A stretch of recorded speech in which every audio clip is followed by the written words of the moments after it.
अस्सलामु अलैकुम वरहमतुल्लाहि वबरकातुहू। नाज़रीन, रमज़ान मुबारक का आखिर अशरा चल रहा है, मुबारक अशरा चल रहा है। चुनांचे आम तौर पे लोग इस मुबारक अशरे के अंदर में सदक़तुल फ़ित्र अदा करते हैं। तो आज मैं आप हज़रात के सामने सदक़तुल फ़ित्र के बहुत ज़रूरी मसाइल जो आम तौर पर जो पूछे जाते हैं, इंशाअल्लाह उन तमाम मसाइल का जो हल आपके सामने जो रखने वाला हूँ। तो आप तमाम हज़रात जो है उन मसाइल को जो ध्यान से सुने, तवज्जो सुने और लास्ट तक जो सुने। इसके अंदर में ये बात आएंगी कि सदक़तुल फ़ित्र वाजिब किस पर है और एक इंसान को किस किस की तरफ से जो अदा करना चाहिए। बच्चा बालिग है तो बच्चे की तरफ से अदा करना चाहिए, नहीं अदा करना चाहिए। नाबालिग है तो अदा करना चाहिए, नहीं करना चाहिए। फिर उनके माल से करना चाहिए, अपने माल से अदा करना चाहिए। फिर इसी तरह से शौहर के ज़िम्मे बीवी का फ़ितरा है या नहीं है। बीवी ने अगर जो है फ़ितरा शौहर की तरफ से निकाल दिया तो अदा होगा या नहीं, या शौहर ने अगर बीवी की तरफ से निकाल दिया तो अदा होगा या नहीं होगा। तो बहरहाल ये तमाम मसाइल जो है आपके सामने जो आएंगे। इसी तरह से किन किन चीज़ों के ज़रिए से फ़ितरा अदा किया जा सकता है। क्या हमारे ज़माने में जो सिर्फ गेहूं के ज़रिए अदा किया जाता है, सिर्फ गेहूं के ज़रिए करना चाहिए, किसी और चीज़ के ज़रिए, पूरी वजाहत आपके सामने आने वाली। तो चलिए हम सबसे पहला सवाल लेते हैं कि सबसे पहला सवाल हमारे पास ये आया है कि फ़ितरा किस पर वाजिब है। तो ये सवाल जवाब की शक्ल है, इंशाअल्लाह आपके लिए बहुत आसान होगा समझना इसको, तो वो तवज्जो ध्यान के साथ सुने।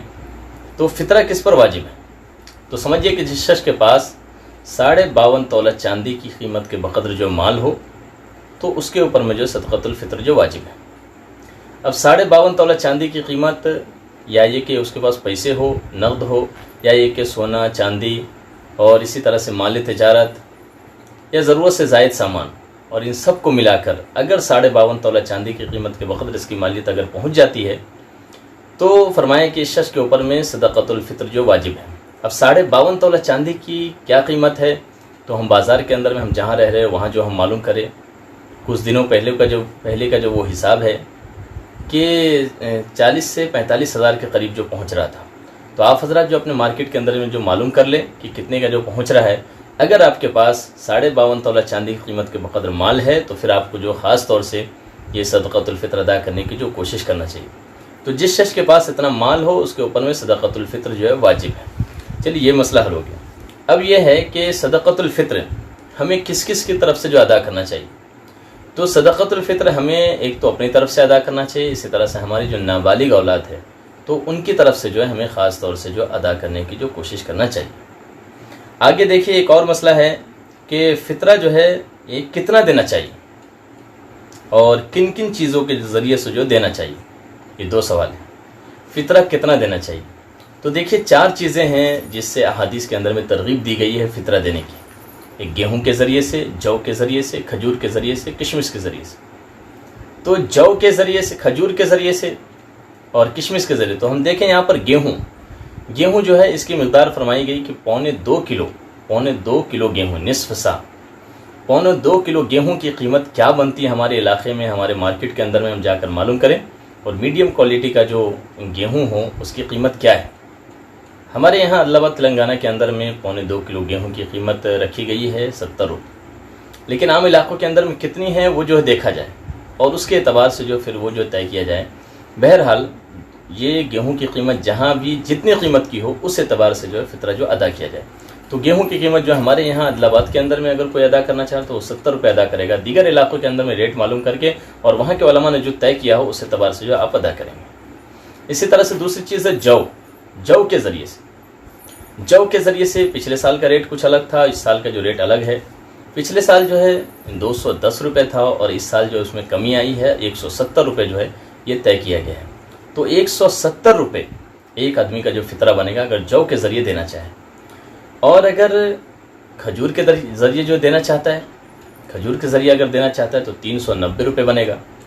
और अगर किशमिश के ज़रिए अगर देना चाहता है तो 770 रुपये जो बनेगा। ये तो इस इलाके की जो बात होगी आदिलाबाद ज़िले की। लेकिन आप अगर जहाँ भी रह रहे हो वहाँ पर जो है आप इन चीज़ों का जो रेट देखेंगे तो गेहूं से आप जो है पौने 2 किलो अदा करेंगे और बाकी जो 3 चीज़ है जौ और इसी तरह से जो है खजूर किशमिश, इससे 3.5 किलो आप जो है अदा करेंगे। 3.5 किलो की क्या कीमत आ रही है आपके मार्केट में, आप वहाँ पर जिस इलाके में जहाँ भी रह रहे हो आप मालूम करें और इतना जो फ़ितरा अदा करें। फिर यहाँ पर एक बात यह समझिए कि सिर्फ गेहूं से ही सदका फ़ित्र देना चाहिए, एक सवाल है। तो याद रखिए कि अगर अल्लाह रब्बुल इज़्ज़त ने आपको वुसअत दी है, अल्लाह ताला ने आपको माल दिया है, तो आपको सिर्फ गेहूं पर इक्तफ़ा नहीं करना चाहिए। गेहूं क्या है, ये गरीब गुरबा के जो कमज़ोर दर्जे के जो लोग हैं उनके लिए है। अल्लाह रब्बुल इज़्ज़त ने माशाअल्लाह आपको माल दिया है, आप जौ के ज़रिए अदा करें, और माल दिया अल्लाह ने खजूर के ज़रिए अदा कीजिए, और माल दिया अल्लाह रब्बुल इज़्ज़त ने तो किशमिश के ज़रिए अदा करें। अल्लाह की हज़ारों लाखों नेमतें हम जो है अल्लाह रब्बुल इज़्ज़त की हासिल कर रहे हैं, और हम यानी गेहूँ के ज़रिए दे रहे हैं, यानी क्या हम अल्लाह को अपनी गरीबी बताना चाहते हैं? तो लिहाजा इससे बचना चाहिए। अल्लाह रब्बुल इज़्ज़त ने हमें माल दिया हो तो अच्छी से अच्छी चीज़ के ज़रिए जो है हमें सदक़तुल फ़ित्र अदा करने की जो कोशिश करनी चाहिए। अगला सवाल है, क्या बीवी का फ़ितरा शौहर के ज़िम्मे है? तो समझिए कि अगर बीवी अगर मालदार है, साहिब निसाब है, यानी उसके पास अगर 52.5 तोला चांदी की कीमत के बक़द्र माल है, तो उसका फ़ितरा शौहर के ज़िम्मे नहीं है। अब अगला सवाल ये है कि अगर शौहर अदा कर दे तो अदा होगा या नहीं होगा? तो समझिए कि अगर शौहर अगर उसकी तरफ से अदा कर दे तो अदा हो जाएगा, लेकिन बीवी को जो इसकी इत्तला दे, बीवी को इत्तला दे। और बाद उलमा ने फरमाया है कि इस्तिहसानन जो है ये जायज़ हो जाएगा कि अगर इत्तला नहीं भी दिया तो भी जो है ये सदक़तुल फ़ित्र जो है अदा हो जाएगा अगर बीवी की तरफ से दे दिया तो। अब देखिए अगला सवाल है, क्या फ़ितरा वाजिब होने के लिए माल पर साल गुजरना ज़रूरी है? तो समझिए कि ज़कात वाजिब होने के लिए माल के ऊपर में साल गुजरना ज़रूरी है, लेकिन फ़ितरा वाजिब होने के लिए माल के ऊपर में साल गुजरना ज़रूरी नहीं है, बल्कि ईद उल फित्र के दिन सुबह सादिक के बाद अगर किसी शख्स के पास अगर 52.5 तोला चांदी की कीमत के बक़द्र माल आ जाए तो उसके ऊपर में भी जो सदक़तुल फ़ित्र जो वाजिब हो जाएगा। तो इसलिए उसके लिए उस माल के ऊपर में साल गुजरना जो ज़रूरी नहीं है, जैसे ज़कात। अब सवाल ये, क्या फ़ितरे की रकम एक आदमी को देना चाहिए? अगला सवाल है, क्या फ़ितरे की रकम एक आदमी को देना चाहिए या थोड़ा थोड़ा करके कुछ लोगों को दे सकते हैं? तो दोनों तरह की गुंजाइश है कि आप फ़ितरे की रकम जो एक आदमी को जो पूरी पूरी दे दें, या ये कि थोड़ा थोड़ा करके आप दीगर दूसरे लोगों को भी दे दें। अगला सवाल है, क्या फ़ितरा रमज़ान में दे सकते हैं? क्योंकि फ़ितरा तो वाजिब हो रहा है, यानी ईद उल फित्र के दिन सुबह सादिक के तुलू होने के बाद, सुबह सादिक के बाद जो है वाजिब हो रहा है, तो क्या रमज़ान में भी दे सकते हैं? तो इसका जवाब यह है कि रमज़ान में भी जो है आप दे सकते हैं। और इसमें एक ज़्यादा जो है गरीबों को जो फ़ायदा है कि बहुत सारे लोग हैं जो अपने ख़रीदी करना चाहते हैं ईद के एतबार से, किसी भी एतबार से, तो उनके लिए ख़रीदी करना जो आसान हो जाएगा, और वो भी जो है अपनी खुशियों में जो है वो शरीक हो सकेंगे और वो अपनी ईद मना सकेंगे। तो इसलिए रमज़ान में भी जो दे सकते हैं, कोई हर्ज की बात नहीं।